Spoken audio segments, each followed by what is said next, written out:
இப்போ example tips என்ன அப்படிங்கிறத பார்க்கலாம். அதாவது எக்ஸாம்பிள் டிப்ஸ்னா நீங்க வந்து கம்ப்யூட்டர் ஸ்கிரீன் முன்னால உட்கார்ந்ததுக்கு அப்புறம் ஸ்கிரீன் எந்த மாதிரி இருக்கும், அதுல என்னென்ன பட்டன் இருக்கும், அதெல்லாம் நம்ம என்ன மாதிரி யூஸ் பண்ணணும், அது எதுக்காக இருக்குது அப்படிங்கறத வந்து தெரிஞ்சுக்கிறதுக்காக தான். ஓகே, ஸோ இப்போ நம்ம வந்து ஒன் பை ஒன்னா பார்க்கலாம். ஃபர்ஸ்ட் எடுத்த உடனே உங்களுக்கும் இதே மாதிரி தான் ஸ்கிரீன் இருக்கும். இதுல வந்து உங்களுக்கு எக்ஸாம் டைம் ஸ்டார்ட் பண்றதுக்கு முன்னாலே இந்த மாதிரி வந்துடும். ஸோ இதெல்லாம் நீங்க வந்து சும்மா கொஞ்சம் நேரத்துக்கு வேணா ரீட் பண்ணி பார்க்கலாம். கொஞ்சம் ரிலாக்ஸ் ஆகிறதுக்காக, மைண்டை வந்து ரிலாக்ஸா வச்சுக்கிறதுக்காக சும்மா இருக்கிறத விட இந்த மாதிரி ஏதாச்சும் பண்ணிக்கிட்டு இருந்தோம் அப்படின்னா நம்ம தேவையில்லாம எதுவும் யோசிக்க மாட்டோம். ஓகே, அதனால இதை வந்து ஒரு வாட்டி ரீட் பண்ணி பார்த்துக்கலாம். ஓகே, இப்போ நான் வந்து நெக்ஸ்ட் கொடுத்துட்றேன். மேக்ஸிமம் உங்களுக்கு எக்ஸாம் ஹால்லையும் இந்த மாதிரி தான் இருக்கும். இதுல வந்து லாங்குவேஜ் வந்து சூஸ் பண்ணணும். ஓகே, இந்த இடத்துல கிளிக் பண்ணீங்க அப்படின்னா லாங்குவேஜ் வந்து சூஸ் பண்ற மாதிரி இருக்கும். இப்போ நீங்க தமிழ்லயே எல்லா கொஸ்டினையும் பார்க்கணும் அப்படின்னா தமிழ் அப்படிங்கிறத சூஸ் பண்ணிக்கோங்க. இப்போ நான் தமிழ் சூஸ் பண்றேன். நடுவில் வந்து எனக்கு ஒரு கொஸ்டின் மட்டும், அதாவது நான் வந்து மேத்ஸ் மட்டும் இங்கிலீஷ்ல இருக்கக்கூடிய கொஸ்டின் தான் நான் படிச்சிருக்கேன், எனக்கு இங்கிலீஷ்ல தேவை அப்படின்னா அந்த இடத்துல மாத்திக்கலாமா அப்படின்னு கேட்டீங்கன்னா கண்டிப்பா மாத்திக்கலாம். ஓகே, இப்போ நீங்க வந்து ஸ்டார்டிங்ல என்ன லாங்குவேஜ் சூஸ் பண்றீங்களோ அந்த லாங்குவேஜ்ல தான் உங்களுக்கு எல்லா கொஸ்டினும் வந்துகிட்டு இருக்கும். நடுவுல லாங்குவேஜ் வந்து இப்ப தமிழ்ல இருந்து இங்கிலீஷ்க்கு சேஞ்ச் பண்ணீங்க அப்படின்னா நீங்க சேஞ்ச் பண்ண கொஸ்டின்ல இருந்து அடுத்து வரக்கூடிய எல்லா கொஸ்டினும் இங்கிலீஷ்ல வரும். ஓகே, அடுத்து நீங்க எப்ப தமிழ் சூஸ் பண்றீங்களோ அது வரைக்கும் அது வந்து இங்கிலீஷ்ல வரும். ஓகே, ஸோ புரிஞ்சிருக்குன்னு நினைக்கிறேன். உங்களுடைய இஷ்டம் தான், நீங்க எப்ப வேணாலும் லாங்குவேஜ் வந்து சேஞ்ச் பண்ணிக்கலாம். ஓகே, ஸ்டார்டிங்ல இப்ப நம்ம வந்து தமிழ் அப்படிங்கிறத கொடுத்துடலாம். கொடுத்துட்டு இந்த பாக்ஸை வந்து கிளிக் பண்ணிட்டு I am ready to begin அப்படிங்கிறத வந்து கிளிக் பண்ணுங்க. ஓகே, ஸோ இந்த மாதிரி தான் ஓப்பன் ஆகும். இதுல மேல வந்து பாத்தீங்கன்னா எவ்வளோ டைம் மிச்சம் இருக்குது அப்படிங்கக்கூடிய டைமர் வந்து ஓடிக்கிட்டு இருக்கும். டைம் லெஃப்ட் அப்படின்னு சொல்லி இவ்வளோ டைம் உங்களுக்கு வந்து மிச்சம் இருக்குது அப்படிங்கிற மாதிரி ஓடிக்கிட்டு இருக்கும். ஓகே, ஸோ எவ்வளோ டைம் இன்னும் இருக்குது அப்படிங்கிறது வந்து இதை பார்த்து நீங்க தெரிஞ்சுக்கலாம். வாட்சும் அலோவ் பண்ண மாட்டாங்க அப்படின்னாலும் நீங்க இதை பார்த்து தெரிஞ்சுக்கலாம். ஸோ இப்போ இதுல வந்து பாத்தீங்கன்னா உங்களுக்கு ஒவ்வொரு செக்ஷனா ஓப்பன் ஆகும். நடுவில் நீங்க எந்த செக்ஷனை வேணாலும் சேஞ்ச் பண்ணிக்கலாம். இப்போ நான் ஃபர்ஸ்ட் எடுத்த உடனே இதுல வந்து ரீசனிங் இருக்குதா, எனக்கு இங்கிலீஷ் தான் தேவை, ஃபர்ஸ்ட் எடுத்தோம்னா இங்கிலீஷ் தான் அட்டன் பண்ண போறோம் அப்படின்னா நீங்க இங்கிலீஷ் அப்படிங்கிறத கிளிக் பண்ணிட்டு அதோட கொஸ்டின் வந்து அட்டன் பண்ணலாம். ஓகே, ஸோ அந்த மாதிரி நீங்க எப்போ வேணாலும் எந்த செக்ஷனை வேணாலும் சேஞ்ச் பண்ணிக்கலாம், எந்த கொஸ்டினை வேணாலும் அட்டன் பண்ணிக்கலாம். இப்போ இதுல வந்து இந்த கலர்லாம் இருக்குதுல்ல, இந்த கலருக்கு வந்து என்ன மீனிங் அப்படிங்கிறத பார்க்கலாம். இந்த கிரீன் கலர் இருக்குது அப்படின்னா இதுக்கு என்ன அர்த்தம் அப்படின்னு பாத்தீங்கன்னா நீங்க அந்த கொஸ்டினை ஆன்சர் பண்ணிட்டீங்க அப்படிங்கிற மாதிரி அர்த்தம்.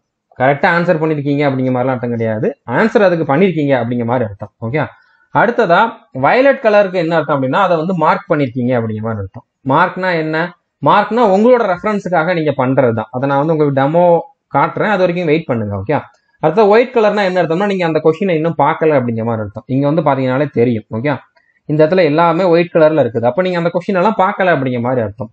அடுத்ததா இந்த வயலட்லேயே வந்து இதுல டிக் இருக்குது, ஆனா உங்களுக்கு எக்ஸாம்ல வந்து டிக் இருக்கலாம், இல்லைன்னா இந்த இடத்துல குட்டியா ஒரு நோட்ஸ் மாதிரி இருக்கும். ஓகே, அப்படி இருக்குதுன்னா என்ன அர்த்தம்னா மார்க் டன் ஆன்சர்டு. ஓகே, ஆன்சர் பண்ணிட்டு அதுக்கப்புறம் அதை மார்க் பண்ணி வச்சிருக்கீங்க அப்படிங்கிற மாதிரி அர்த்தம்.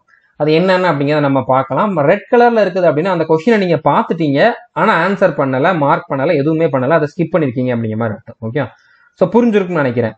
இப்போ இந்த கொஸ்டினுக்கு வந்து நம்ம ஆன்சர் பண்ணலாம். ஆன்சர் பண்றப்ப நீங்க கவனமா இருக்கணும். இப்போ இதுக்கு வந்து சும்மா நான் ஆன்சர் பண்றேன். ஓகே, கொஸ்டின்லாம் ரீட் பண்ணல, சும்மா உங்களுக்கு டெமோக்காக தான் அப்படின்னால ஆன்சர் பண்றேன். ஆன்சர் பண்ணிட்டு இதுக்கு நான் ஆன்சர் பண்ணிட்டேன்ல, ஆன்சர் பண்ணிட்டு நான் வந்து இப்போ அடுத்த கொஸ்டினுக்கு வந்து இங்க கிளிக் பண்ணிட்டேன் அப்படின்னா அந்த ஆன்சர் வந்து சேவ் ஆகல. ஓகே, இப்போ இதுல வந்து பாத்தீங்கன்னா ரெட் கலர்ல தான் இருக்குது. இப்போ வந்து பாருங்க, ஒன்னாவது கொஸ்டின் பாத்தீங்கன்னா நான் கொடுத்த ஆன்சர் வந்து சேவ் ஆகல. அப்போ அந்த ஆன்சர் சேவ் ஆகணும்னா என்ன பண்ணணும் அப்படின்னா அந்த கொஸ்டினை அந்த ஆன்சரை வந்து கிளிக் பண்ணிட்டு ஆப்ஷனை கிளிக் பண்ணிட்டு சேவ் அண்ட் நெக்ஸ்ட்னு கீழே இருக்குதுல்ல அதை கிளிக் பண்ணணும். அப்பதான் வந்து சேவ் ஆயிருக்கும். கிரீன் கலர்ல மாறிடுச்சா, ஸோ இப்பதான் சேவ் ஆயிருக்குது. ஸோ இதை வந்து நீங்க கவனமா இருக்கணும். அவசரத்துல இங்க போய் நம்ம அடுத்து இந்த கொஸ்டினை பார்ப்போம், இந்த கொஸ்டினை பார்ப்போம்னு சொல்லி கிளிக் பண்ணிட்டு போயிட்டே இருந்தீங்க அப்படின்னா நீங்க அந்த மாதிரி பார்த்த கொஸ்டின் எதுவுமே வந்து ஆன்சர் ஆகாது. இப்போ ஆன்சர் கொடுத்துட்டேன், ஆனா இங்க வந்து சேஞ்ச் பண்ணிட்டேன் அப்படின்னா அது வந்து சேவ் ஆகாது. ஓகே, இந்த ஆன்சர் வந்து இப்போ சேவ் ஆகல. ஸோ அதனால இதுல நீங்க வந்து கவனமா இருக்கணும். ஸோ சேவ் அண்ட் நெக்ஸ்ட் கொடுத்தாதான் ஆன்சர் சேவ் ஆகும். சேவ் அண்ட் நெக்ஸ்ட் கொடுக்கலாம், இல்லைன்னா mark for review and next அப்படிங்கிறதையும் கொடுக்கலாம். ஓகே, இப்போ மார்க்னா என்னன்னு பார்க்கலாம். ஓகே, இப்போ இந்த இடத்துல வந்து பாத்தீங்கன்னா mark for review and next அப்படிங்கிறத வந்து கொடுக்குறேன். ஓகே, இப்போ இது வந்து என்ன கலர்ல வந்திருக்குது, 10வது கொஸ்டின் தான் வந்து மார்க் ஃபார் ரிவ்யூன்னு கொடுத்துருந்தேன். ஓகே, ஸோ அப்போ என்ன மாதிரி வந்திருக்கு, இந்த இடத்துல வந்து வயலட் கலர்ல வந்திருக்குது. இதுக்கு என்ன அர்த்தம் அப்படின்னு பாத்தீங்கன்னா அந்த கொஸ்டின் வந்து ஒருவேளை டைம் டேக்கிங் கொஸ்டினா இருக்கலாம், இல்லைன்னா அந்த கொஸ்டினுக்கு பின்னால நம்ம பார்த்துக்கலாம் அப்படிங்கிற மாதிரி நீங்க டிசைட் பண்ணிருக்கலாம். ஸோ அதனால நீங்க வந்து மார்க் ஃபார் ரிவ்யூ கொடுத்துட்டீங்க. இப்போ கடைசியில 100 கொஸ்டின்ல அது எந்த கொஸ்டின்னு கண்டுபிடிக்கணும்ல, ஸோ அதை கண்டுபிடிக்கிறதுக்கு இந்த கலரை வச்சு கண்டுபிடிச்சிடலாம். ஓகே, இப்போ நீங்க வந்து 25 கொஸ்டின் அட்டன் பண்ணிட்டீங்க, ஆனா அந்த நடுவில் ஒரு கொஸ்டினை நம்ம வந்து அப்புறம் பண்ணிக்கலாம்னு சொல்லி விட்டாம அது எந்த கொஸ்டின்னு தேடி நீங்க ஒரு கொஸ்டினா பார்த்துக்கிட்டு இருக்க முடியாது. அப்படி பண்ணீங்கன்னா டைம் ஆகும். அதுக்காக தான் இந்த இதை கொடுத்துருக்காங்க. டைரக்டா இந்த கலரை கிளிக் பண்ணீங்கன்னா அந்த கொஸ்டின் ஓப்பன் ஆயிரும். ஸோ அதுல நீங்க வந்து ஆன்சர் பண்ணிக்கலாம். ஓகே, ஸோ இதை கிளிக் பண்றதுனால எந்த சேஞ்சஸும் வரப்போறது கிடையாது. உங்களுடைய அந்த எவாலுவேஷன்ல எந்த சேஞ்சஸும் வரப்போற கிடையாது. இது உங்களுக்காக உங்களோட அந்த கம்ஃபர்ட்டுக்காக கொடுத்த ஒரு ஆப்ஷன் தான். ஓகே, நீங்க வந்து இதை வந்து ஒரு இதா யூஸ் பண்ணிக்கோங்க அப்படிங்கிற மாதிரி கொடுத்தது தான். இப்போ answered and mark for review அப்படின்னா என்ன அர்த்தம் அப்படின்னு பாத்தீங்க. இப்போ இதுக்கு வந்து நீங்க ஆன்சர் பண்ணிட்டீங்க, ஆன்சர் பண்ணிட்டு மார்க் ஃபார் ரிவ்யூ கொடுக்குறீங்க அப்படின்னா இந்த மாதிரி டிக் வந்துருது. ஓகே, ஸோ இப்படி பண்ணாலும் ஆன்சர் பண்ணிட்டு மார்க் ஃபார் ரிவ்யூ கொடுத்தாலும் ஆன்சர் சேவ் ஆகும். சேவ் அண்ட் நெக்ஸ்ட் கொடுக்க வேண்டிய அவசியம் கிடையாது. ஆன்சர் பண்ணிட்டேன், இப்போ இதுக்கு ஆன்சர் பண்ணிட்டேன், மார்க் ஃபார் ரிவ்யூ அப்படிங்கிற மாதிரி கொடுத்துருக்கேன் அப்படின்னா அதுவுமே ஆன்சர் வந்து சேவ் ஆயிரும். ஓகே, இப்போ நான் இந்த கொஸ்டினை ஓப்பன் பண்ணி பார்க்குறேன், இதுல நான் கொடுத்த ஆப்ஷன் வந்து சேவ் ஆகி தான் இருக்குது. ஸோ ஒன்று நீங்க mark for review and next அப்படிங்கிறத கொடுக்கணும் ஆன்சரை சூஸ் பண்ணிட்டு, இல்லைனா சேவ் அண்ட் நெக்ஸ்ட் அப்படிங்கிறத கொடுக்கணும். இந்த ரெண்டுல ஏதாச்சும் ஒன்று பண்ணாதான் நீங்க கொடுத்த ஆன்சர் வந்து சேவ் ஆகும். ஓகே, இப்போ இதுக்கு என்ன அர்த்தம்? இதுக்கு என்ன அர்த்தம் அப்படின்னா நீங்க வந்து இதுக்கு ஆன்சர் பண்ணிட்டீங்க, ஆனா அதுல ஏதோ உங்களுக்கு ஒரு டவுட் இருக்குது, நீங்க பின்னால் அதை வந்து இன்னொரு வாட்டி டைம் இருந்தா பார்க்கணும் அப்படிங்கிற மாதிரி நினைக்கிறீங்க, அதுக்காக தான் இந்த மாதிரி கொடுத்துருக்கீங்க. ஓகே, இப்போ நீங்க 25 கொஸ்டின் அட்டன் பண்ணிட்டீங்க, நம்ம ஒரு கொஸ்டினுக்கு ஆன்சர் பண்ணிருந்தோம், டைம் இருந்தா பின்னால பார்க்கணும்னு நினைச்சிருந்தோம், அதை வந்து நீங்க கடைசியில் ஒரு நிமிஷம் இருக்கும்போது பார்க்கணும் அப்படின்னா ஒன்னா தேடிக்கிட்டு இருக்க முடியாது. ஸோ அப்போ நீங்க இந்த மாதிரி இருக்கக்கூடியதை கிளிக் பண்ணாலே அது வந்து ஓப்பன் ஆயிரும். ஸோ இதுக்காக தான் அதை வந்து கொடுத்துருக்காங்க. இப்போ நீங்க மறுபடி பார்த்துட்டு இந்த ஆப்ஷனை வந்து சேஞ்ச் பண்ணணும் அப்படின்னா சேஞ்ச் பண்ணிட்டு சேவ் அண்ட் நெக்ஸ்ட் அப்படிங்கிறத வந்து கொடுத்துடலாம். ஓகே, இப்போ நான் வந்து இதுக்கு ஆன்சர் பண்ணிட்டேன், ஆன்சர் பண்ணிட்டு சேவ் அண்ட் நெக்ஸ்ட் கொடுத்துட்டேன். அதுக்கப்புறம் தான் தெரியுது அதுல வந்து அது நம்ம தப்பா கொடுத்துருக்கோம், இதை வந்து நம்ம ஸ்கிப் பண்ணணும், எனக்கு வந்து இதுக்கு ஆன்சர் தெரியாது அப்படிங்கிற மாதிரி உங்களுக்கு தோணுது. அப்போ இதை அழிக்க முடியுமா அப்படின்னு கேட்டீங்கன்னா கண்டிப்பா முடியும்.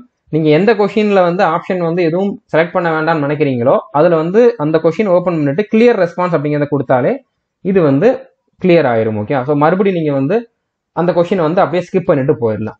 ஸோ புரிஞ்சிருக்குன்னு நினைக்கிறேன். கடைசியில் வந்து நீங்க சப்மிட் கொடுத்தாலும் கொடுக்கலாட்டியும் டைம் முடிஞ்ச உடனே ஆட்டோமேட்டிக்கா சப்மிட் ஆயிரும்.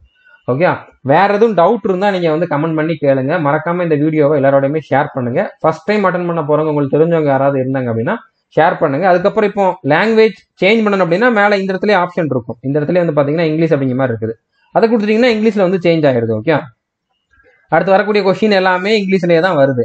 இப்போ எனக்கு வேண்டாம், இப்போ தமிழ்ல வேணும் அப்படின்னு தமிழ் கொடுத்துட்டீங்க அப்படின்னா இப்போ தமிழ்ல வந்துருச்சு, அடுத்து வர்றது எல்லாமே தமிழ்ல தான் வரும். ஸோ நடுவில் இப்போ மறுபடியும் இங்கிலீஷ் வேணும் அப்படின்னா இங்கிலீஷ் அப்படிங்க சூஸ் பண்ணிட்டு கொடுத்தீங்க அப்படின்னா அடுத்து இங்கிலீஷ்லயே தான் வரும். ஓகே, ஸோ நீங்க எப்போ வேணாலும் லாங்குவேஜை வந்து சேஞ்ச் பண்ணிக்கலாம். அடுத்து மறுபடியும் இன்னொரு வாட்டி சேஞ்ச் பண்ற வரைக்கும் நீங்க முன்னால கொடுத்த லாங்குவேஜ்லயே தான் எல்லா கொஸ்டினும் வரும். ஓகே, ஸோ புரிஞ்சிருக்குன்னு நினைக்கிறேன். இது வரைக்கும் நம்ம சேனல் நீங்க சப்ஸ்கிரைப் பண்ணல அப்படின்னா சப்ஸ்கிரைப் பண்ணிட்டு பெல் ஐக்கனை கிளிக் பண்ணி வச்சுக்கோங்க. தேங்க்யூ.